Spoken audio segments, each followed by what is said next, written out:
Ready. అందరికీ నమస్కారం. ఇప్పుడు మాట్లాడలేరు, అరిస్తే ఆడియో ఫంక్షన్ అయితే మాట్లాడచ్చు, ఫ్యాన్స్ ఫంక్షన్ అంటే ముందు రమ్మంటారా? ముందుకు వచ్చాలి, చాలా రోజులు వెళ్ళాయి.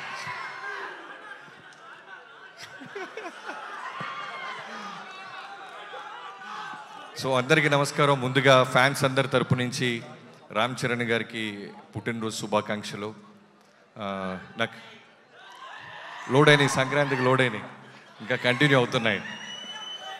సో నాకు ఎప్పుడు చరణ్ గారిని చూసినప్పుడు ఒకటే అనిపిస్తుంటుంది, మెగాస్టార్ గారి కొడుకుగా పుట్టడం అనేది అదృష్టం అని అందరూ అనుకున్నట్టే, అలానే ఒక పెద్ద ఛాలెంజ్ అది.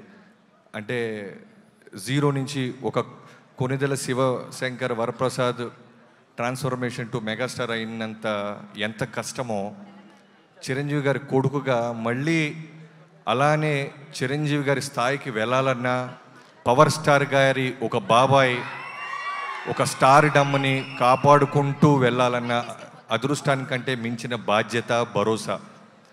సో విపరీతమైన ఎక్స్పెక్టేషన్స్లో చిరుత దగ్గర నుంచి మొదలెడితే ఎంతోమంది ఫ్యాన్స్ అందరూ ఆనందపడ్డారు, మిగతా వాళ్ళందరూ కామెంట్ చేశారు. ఎక్కడో బాంబేలో ఉన్నోళ్ళు కొంచెం నెగిటివ్గా ట్వీట్స్ చేశారు, నెగిటివ్గా రాశారు. ఓపిక్గా కొడితే గ్లోబల్ ఊగిపోయేలాగా కొట్టిన రామ్ చరణ్ గారికి, నిదానంగా నెమ్మదిగా ఉంటూ చిరంజీవి గారిలాగా వాళ్ళ బాబాయ్ పవర్ స్టార్ గారిలాగా ఓన్లీ పనితోనే సమాధానం చెప్తూ ఇవాళ రోజున చిరంజీవి గారి ఫ్యాన్స్ అందరికీ, పవర్ స్టార్ గారి ఫ్యాన్స్ అందరికీ నేనున్నానంటూ కంటిన్యూ చేస్తున్న దానికి నిజంగా చాలా చాలా great.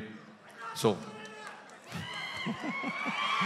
Thank you so much. ఇక్కడికి వచ్చినందుకు, నన్ను పిలిచినందుకు చిరంజీవి గారి ఫ్యాన్స్ అందరికీ థ్యాంక్ యూ, పేరు పేరున happy birthday Charan garu. Thank you.